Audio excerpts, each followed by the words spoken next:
नमस्कार दोस्तों, कैसे हैं आप सभी लोग। आई होप आप सभी लोग बहुत अच्छे होंगे।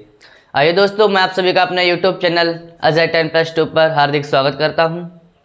आइए दोस्तों, जैसे कि मैंने आपको बताया था कि गुणनखंड किस तरह से करते हैं, वैसे ही इसमें देखिएगा आपका पहला क्वेश्चन क्या है, गुणनखंड कीजिए। मैंने आपको बताया था कि गुणनखंड किस तरह से करते हैं, उसी तरह से हम इसमें करेंगे। देखिए आपका पहला क्वेश्चन है क्वेश्चन नंबर 3। देखिए 4x² और प्लस 5x और प्लस का 1, ये हमारा क्वेश्चन नंबर 3 है। ठीक है, इससे देखिए हम हल करेंगे। क्या कहता है कि गुणनखंड कीजिए। मैंने आपको बताया था कि गुणनखंड हम किस तरह से करेंगे।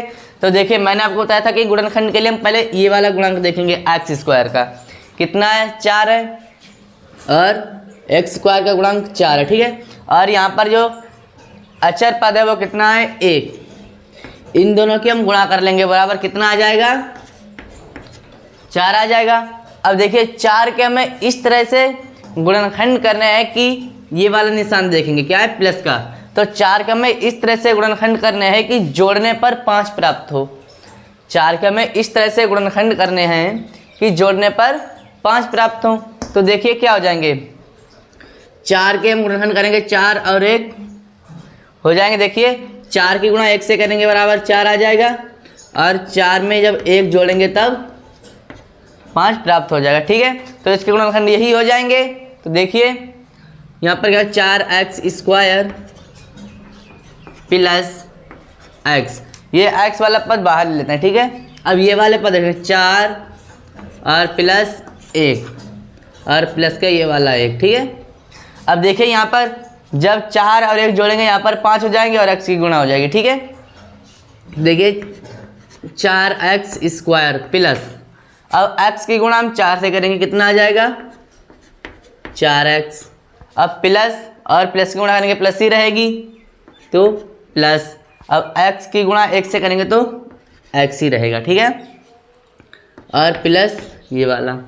अब देखिए इन दो पदों से कॉमन लेंगे, जो संख्या में कॉमन मिल रही है वो इन दो पदों से हम कॉमन ले लेंगे। ठीक है, देखिए यहाँ पर x² का गुणांक 4 है और यहाँ पर x का भी गुणांक 4 है, तो यहाँ पर हमें 4 कॉमन मिलता है। और देखिए एक x यहाँ पर है और यहाँ पर भी x है, तो हमें x भी कॉमन मिलता है, तो यहाँ पर हमें 4x कॉमन मिल जाएगा। देखिए 4x कॉमन लेंगे, यहाँ पर क्या बचेगा, x, और प्लस यहाँ पर क्या बचेगा, 1। ठीक है, यहाँ पर 1 क्यों बचेगा, क्योंकि 4x यहाँ पर है और 4x हमने कॉमन ले लिए, तो यहाँ पर 1 बचेगा। ठीक है, अब देखिए ये वाला पद देखेंगे, प्लस का है तो प्लस। अब यहाँ पर हमें कॉमन क्या मिलता है, देखिए x, यहाँ पर पद क्या है, x, इधर x का पद नहीं है, तो हमें कॉमन कुछ नहीं मिल रहा है।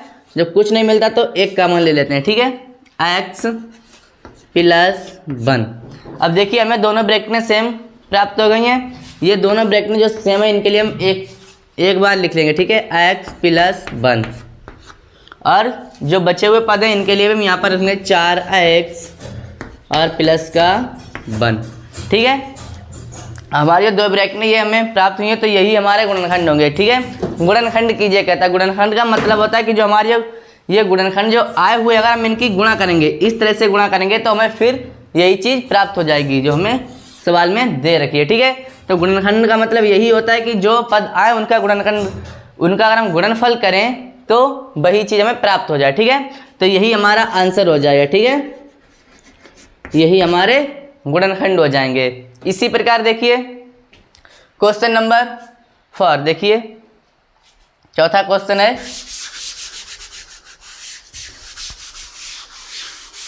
देखिएगा क्वेश्चन नंबर 4 क्या है, 2x² और 11x प्लस के 14। ठीक है, तो देखिए क्वेश्चन नंबर 4,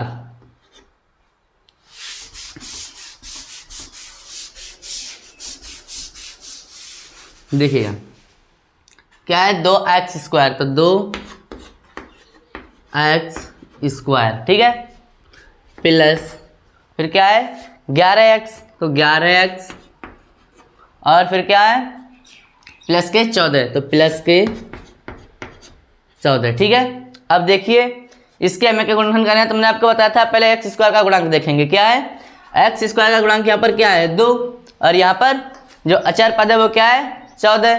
तो देखिए 2 और 14 की गुणा करेंगे कितना आ जाएगा, 2 और 14 की गुणा करेंगे बराबर कितना आ जाएगा 28। अब देखिए 28 के हमें इस तरह से गुणनखंड करने हैं कि जोड़ने पर हमें 11 प्राप्त हो। 28 के हमें इस तरह से गुणनखंड करने हैं कि जोड़ने पर 11 प्राप्त हो। तो देखिए क्या हो जाएंगे, देखिए 28 के देखिए 7 चौक 28, एक 7 और एक 4 हो जाएगा। देखिए अगर 7 की गुणा 4 से करेंगे 28 आ जाएगा। अब इनके लिए देखिए जोड़ेंगे 7 प्लस 4, ठीक है। तो देखिए यहाँ पर कितना प्राप्त होगा 11, ठीक है। 7 और 4 11, और देखिए गुणा करने पर हमें गुणनखंड कितना प्राप्त हो 28, और जोड़ने पर क्या प्राप्त हो 11, जोड़ने पर 11 प्राप्त होता है, ठीक है। तो हमारे यही गुणनखंड हो जाएंगे, क्या हो जाएगा 7 और 4। तो देखिए इसमें हम 7 और 4 रखेंगे। देखिए 2x स्क्वायर प्लस x क्या है 7 प्लस के 4 और प्लस के 14। अब देखिए इसे हम आगे हल करेंगे, क्या हो जाएगा 2x स्क्वायर प्लस, अब x की गुणा 7 से होगी, क्या आ जाएगा 7x। अब x की गुणा यहाँ पर 4 से होगी तो प्लस 4x प्लस के 14, ठीक है। तो देखिए अब इससे हम यहाँ पर कॉमन लेंगे, हमें जो बस कॉमन मिलेगा, ठीक है, और इन दो पदों से कॉमन लेंगे। तो यहाँ पर देखिए 2 है तो इधर 2 कॉमन नहीं मिलता, ठीक है।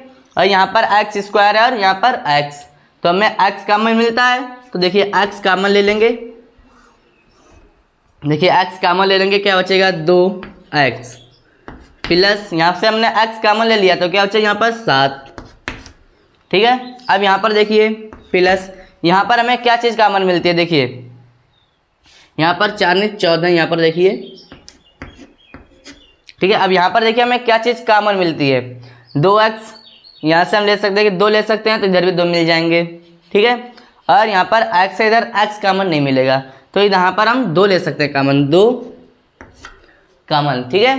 तो यहाँ पर क्या बचेगा 2 कॉमन ले लिए, 2 दूनी 4, 2 बचेगा और x, और प्लस 2 कॉमन ले लिए, 2 सत्ते 14, ठीक है। अब देखिए यहाँ पर भी हमें 2 ब्रैकेटें सेम प्राप्त हो गई हैं, ठीक है। तो जो सेम है उसे हम एक बार लिख लेंगे, एक बार लिख लेंगे, तो क्या आ जाएगा 2x और प्लस के 7, ठीक है, 2x प्लस के 7, और जो बचे हुए पद हैं इनके लिए भी लिख लेंगे x प्लस 2। हमें 2 ब्रैकेटें प्राप्त हो गई हैं, तो यही हमारे गुणनखंड हो जाएंगे। अगर हम इनकी दोनों में अगर गुणा करेंगे तो हमें फिर यही चीज़ प्राप्त हो जाएगी, ठीक है। तो आशा करता हूँ आपके लिए ये क्वेश्चन भी अच्छी तरह से समझ में आ गया होगा। तो इसी प्रकार देखिए नेक्स्ट क्वेश्चन है, देखिए इसी प्रकार नेक्स्ट क्वेश्चन है क्वेश्चन नंबर 5। देखिए क्या है,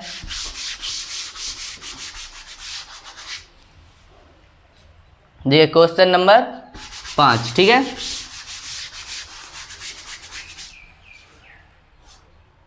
पांचवा क्वेश्चन है, देखिए क्या है 2y square minus 5y minus के 12, ठीक है।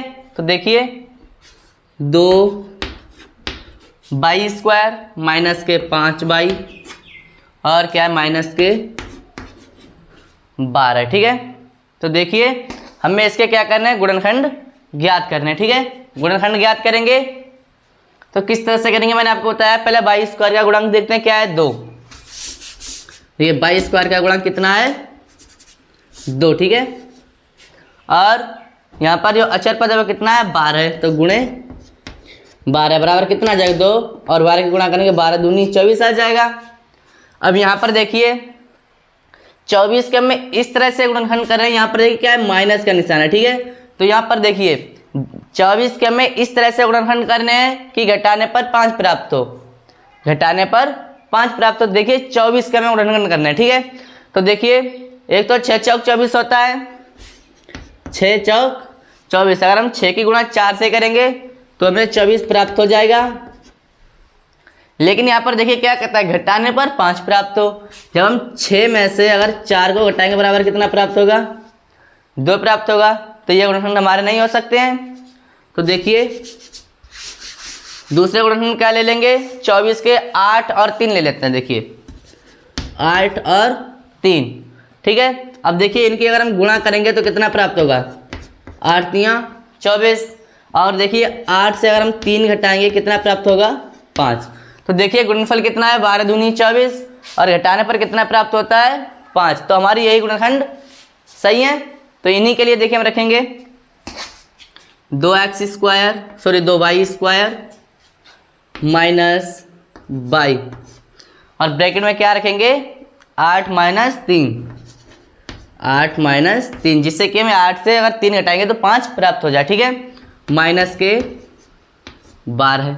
अब देखिए 2y² माइनस, अब देखिए बाई की गुणा 8 से करेंगे तो 8y हो जाएगा।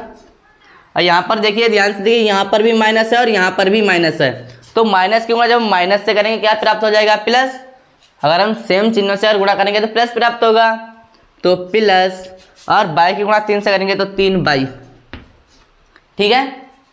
और माइनस के 12, ठीक है। अब देखिए यहाँ से हम कॉमन लेंगे, जो चीज़ हमें कॉमन मिल रही है वो चीज़ हम कॉमन लेंगे। देखिए यहाँ पर 2 है और यहाँ पर 8 है, तो 2 चौक 8। यहाँ पर देखिए 2 यहाँ से भी कॉमन मिलता है और 2 यहाँ से भी हमें कॉमन मिल रहा है। और यहाँ पर y², यहाँ पर y है, तो हमें y भी कॉमन मिल रहा है। तो देखिए यहाँ पर हम 2y कॉमन ले लेंगे, 2y। ब्रैकेट में देखिए क्या बचेगा, 2y अब कॉमन ले लेंगे, यहाँ पर y बचेगा माइनस, यहाँ पर 4 बचेगा, ठीक है। अब देखिए यहाँ पर प्लस y इधर है, y इधर नहीं है, तो y कॉमन नहीं मिलेगी। हम कॉमन वही चीज ले सकते हैं जो दोनों पदों में होगा, ठीक है। तो यहाँ पर 3 है और 3 चौक 12 है, यहाँ पर 3 कॉमन मिल सकता है, ठीक है। तो 3 कॉमन मिल जाएगा, 3 कॉमन ले लेंगे, क्या बचेगा y और माइनस के 4, ठीक है। 3 चौक 12 है। तो देखिए दोनों ब्रैकेट में सेम प्राप्त हो गए, तो y माइनस 4 एक ब्रैकेट लिख लेंगे। और देखिए बचे हुए पद 2y और प्लस के 3, 2y प्लस के 3। देखिए हमें दोनों ब्रैकेटें प्राप्त हो गई हैं, ठीक है। तो यही हमारे गुणनखंड हो जाएंगे, ठीक है। हमसे क्या कहता है कि गुणनखंड कीजिए, तो यही हमारा आंसर हो जाएगा। आशा करता हूँ कि आपके लिए क्वेश्चन भी बहुत अच्छी तरह से समझ में आ गया होगा। तो इसी प्रकार चलते हैं देखिए नेक्स्ट क्वेश्चन की तरफ। देखिए क्या है, क्वेश्चन नंबर 6। देखिए क्वेश्चन नंबर 6 है। देखिए क्वेश्चन क्या कहते हैं, देखिए 13k² और प्लस 37k माइनस के 6, ठीक है। देखिए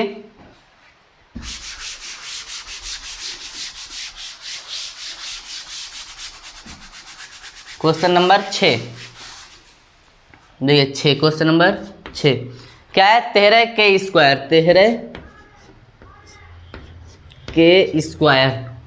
प्लस 37k और माइनस के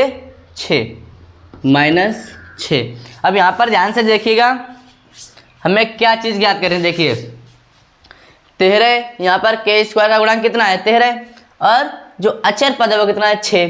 तो देखिए 13 और गुणा 6 बराबर कितना प्राप्त होगा, 78। तो 78 हमको प्राप्त हो जाएगा। तो देखिए 78 हमको प्राप्त हो जाएगा। तो 78 के हमें इस तरह से गुणनखंड करने हैं कि घटाने पर 37 प्राप्त हो। 78 के हमें इस तरह से गुणनखंड करना है कि घटाने पर 37 प्राप्त हो। तो बताइएगा दोस्तों क्या हो जाएंगे, 78 के ऐसे गुणनखंड कीजिए कि घटाने पर हमको 37 प्राप्त हो। बताइएगा क्या हो जाएंगे 78 के गुणनखंड। देखिए 78 की क्या हो जाएंगे, देखिए 1 3 6 78 हो गया, ठीक है। तो 13 से 6 घटाएंगे, नहीं आएगा, 7 बचेंगे। और देखिए 78, देखिए 39 दूनी भी 78 होगा। देखिए 39 से हम 2 से गुणा करेंगे, कितना आ जाएगा, 2 से 2 नी 18, यहाँ से लगा 1 2 3 6 और 1 7, हमको 78 ही प्राप्त होगा, ठीक है। तो 39 और 2 हो जाएगा, ठीक है। देखिए 39 और 2, ये दो हमें गुणनखंड मिल जाएंगे। ठीक है, अब देखिए अभी भी ये हो भी सकते हैं और नहीं भी हो सकते हैं, क्योंकि अभी तुमने क्या किया है, सिर्फ और सिर्फ गुणा करके देखिए। ठीक है, इनका गुणनफल ज्ञात किया तो 78 आ गया। अब यहाँ पर देखिए घटाने पर 37 भी तो प्राप्त हो, अगर घटाने पर 37 प्राप्त नहीं होता है तो ये गलत होगा। ठीक है, हमें दोनों चीज़ें जब प्राप्त हो जाएंगी, गुणनफल और जो हमें दे रखा है, अगर घटाने पर इतना आ जाएगा तो ये सही होगा। ठीक है, अब 39 से देखिए गुणा करेंगे बराबर 78 आ जाता है। अब 39 से जब हम 2 घटाएंगे तो बराबर 37 भी तो आ जाएगा, 37 आ जाएगा। देखिए 9 में से 2 जाएंगे, 7 बचेंगे और 3। तो इसी प्रकार देखिए तो हम यही दो पद मान लेंगे, 39 और 2। तो देखिए क्या आ जाएगा, 13k² प्लस इधर k कॉमन मिल जाएगा। ठीक है, कॉमन मिल जाएगा, यहाँ पर हम ले लेते हैं। ठीक है, एक पद होता है इस तरह से a² plus a plus b और इधर x होता है, हम इधर भी मान सकते हैं इधर भी मान सकते हैं। ठीक है, और प्लस में c इस तरह से होता है। ठीक है, इसी प्रकार हमें यहाँ पर बनाना होता है। ठीक है, तो देखिए यहाँ पर क्या रखेंगे, 39 माइनस 2, जिससे कि हमें 37 प्राप्त हो जाए। 39 माइनस 2 और माइनस के 6, तो देखिए 13k² प्लस k की गुणा करेंगे 39 के। ठीक है, अब देखिए यहाँ पर प्लस है और यहाँ पर माइनस है, तो माइनस और k की गुणा 2 से करेंगे 2k माइनस के 6। अब देखिए हमें इन दो पदों से कॉमन लेना है, क्या चीज़ कॉमन मिली देखिएगा, यहाँ पर 13 है। ठीक है, और यहाँ पर 39 है, 13 तियाँ 39 होता है, 13 तियाँ 39 होता है। तो यहाँ से देखिए 13 यहाँ से भी कॉमन मिलेगा, यहाँ से भी मिलेगा, और यहाँ पर k², यहाँ पर k, तो k भी कॉमन मिल जाएगा क्योंकि दोनों पदों में k है। तो 13k कॉमन ले लेते हैं हम, देखिए 13k कॉमन ले लेंगे, तो यहाँ पर k² है, सिर्फ और सिर्फ क्या बचेगा k। ठीक है, और प्लस 13 जब कॉमन ले लिए यहाँ पर क्या बचेगा 3।